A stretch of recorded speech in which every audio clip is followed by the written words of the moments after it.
Bienvenue au manuel d'utilisation audiovisuelle, où nous allons vous expliquer le fonctionnement de l'interface Ancar Touch Panel.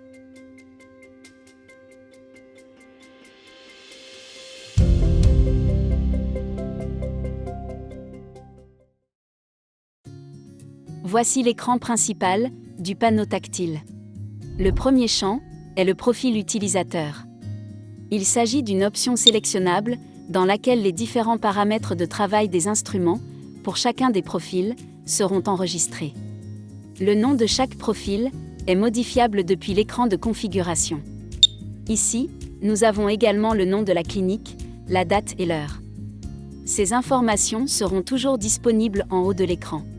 Juste en dessous, nous avons les mémoires de position du fauteuil. De 0 à 3, nous pouvons mémoriser n'importe quelle position en appuyant sur le bouton mémoire souhaité. Une fois la position mémorisée, nous pouvons y accéder avec une légère pression sur le bouton.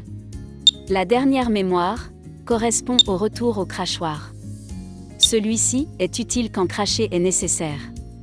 Le fauteuil se déplace automatiquement et met le patient dans la bonne position pour un crachat facile. En appuyant à nouveau sur le bouton, le patient revient automatiquement à la position de travail précédente. En bas des mémoires se trouvent les mouvements manuels du fauteuil.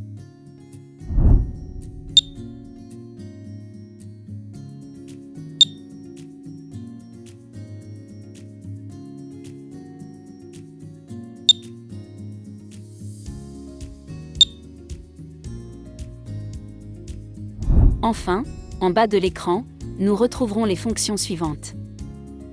Remplissage du verre. De l'eau dans le crachoir. Contrôle de la sialytique. Bouton auxiliaire. Avec cette fonction, vous pouvez activer n'importe quel appareil électrique tel qu'une sonnette, un interphone ou une commande de lumière ambiante, entre autres. Renseignez-vous auprès de votre technicien pour connaître les différentes possibilités qu'il peut vous offrir. Pour compléter les options disponibles sur l'écran principal du Touch Panel, nous avons l'icône d'accès au menu de configuration. Dans le menu de configuration, la première section disponible est celle de la personnalisation. Dans cette section, nous pouvons modifier les données dans la partie supérieure de l'écran tactile. Nom du cabinet dentaire.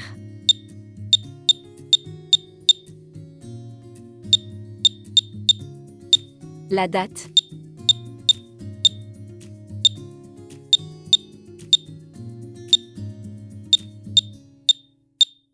L'heure.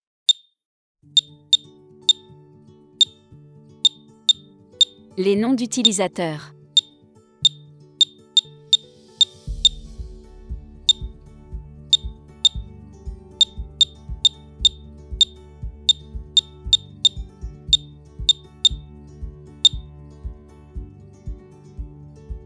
Et la langue dans laquelle nous voulons voir l'interface de notre écran tactile. Ici, nous pouvons également sélectionner les profils que nous voulons activer.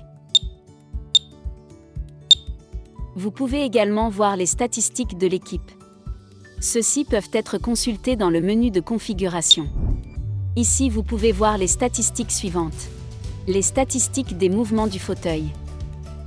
Les statistiques de performance des instruments. L'historique des messages d'erreur les plus fréquents. Et enfin, l'historique des messages d'erreur les plus récents. Toutes les données statistiques partielles peuvent être facilement réinitialisées à partir de l'option disponible en bas de l'écran. Dans les sections sur l'historique des erreurs et les erreurs les plus fréquentes, nous avons également une icône pour changer de page si nécessaire. En revenant à l'écran de configuration, il reste à commenter qu'il existe également la possibilité d'activer le système de rinçage. Pour ce faire, il faut accéder au menu de configuration, positionner les instruments souhaités dans le support sur le crachoir, et enfin appuyer sur le bouton de fonctionnement. En tant qu'option cachée, il convient de mentionner qu'en appuyant sur l'heure pendant 2 secondes, nous accéderons aux paramètres de la minuterie. Une fois le temps souhaité établi, elle apparaîtra en haut. En appuyant, pendant 2 secondes, dans le coin supérieur droit, nous activerons le verrouillage de l'écran pour pouvoir le nettoyer en toute sécurité. Pour désactiver le verrouillage, appuyez simplement sur l'icône du verrou et maintenez-la enfoncée. En sélectionnant n'importe quel instrument, à partir de l'écran principal, nous irons automatiquement à ses paramètres. Comme on peut voir, sur cet écran, de nombreuses fonctions de l'écran principal sont conservées. Mais maintenant, celles des mouvements du siège ont été remplacées par les réglages de l'instrument. Dans ce premier exemple, nous avons sélectionné un détartreur. Pour le détartreur, nous pouvons choisir entre 3 modes de fonctionnement: détartrage, pério et endo. Dans n'importe lequel de ces modes, nous pouvons travailler, avec ou sans eau, en appuyant sur cette icône. On peut aussi faire cette sélection directement à partir de la pédale, en appuyant sur le bouton à droite. Si nous appuyons sur l'icône du panneau tactile pendant 2 secondes, les différentes options disponibles apparaîtront. Grâce au curseur, nous pouvons régler, à la fois, la puissance de travail et l'intensité de la lumière de la pièce à main. Une fois les paramètres configurés, nous pouvons les mémoriser en continuant d'appuyer sur l'icône de l'instrument. Ces paramètres ne seront mémorisés que pour le profil utilisateur que nous avons choisi en haut de l'écran. Nous voyons maintenant l'écran de réglage de la turbine. Ici, nous pouvons visualiser la puissance de travail que nous appliquons avec la pédale. En activant cette icône, la turbine fonctionnera toujours à puissance maximale, quelle que soit la position du levier de la pédale. Juste à côté, nous trouvons le sélecteur de mode de travail.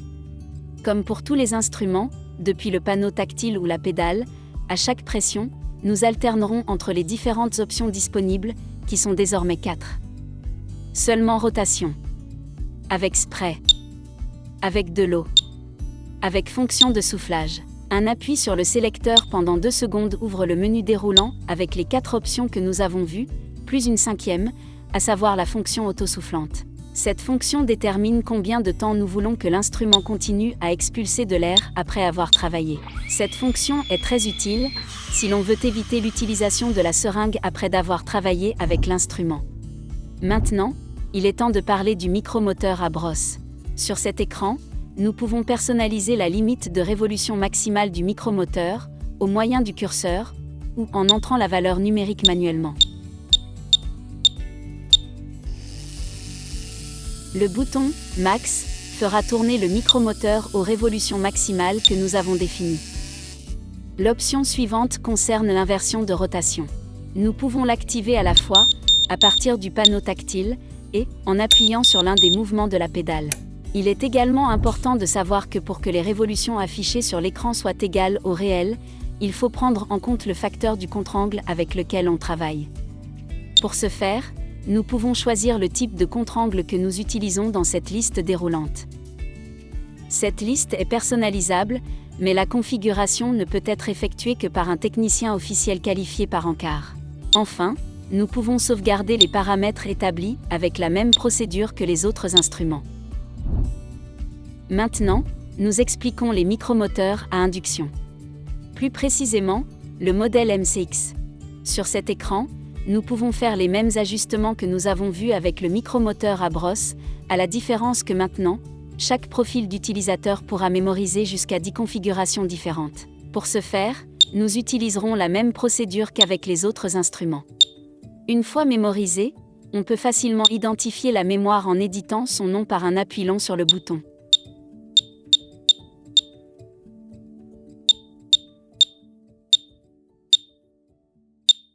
En ouvrant le menu déroulant, nous pouvons voir toutes les mémoires disponibles. Comme vous le voyez, chaque profil utilisateur possède ses propres 10 mémoires configurables.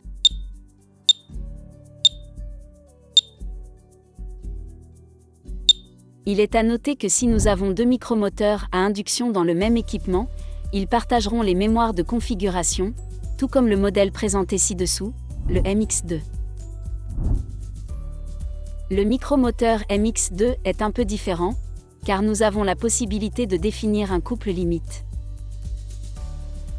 Pour ce faire, nous utilisons ce curseur.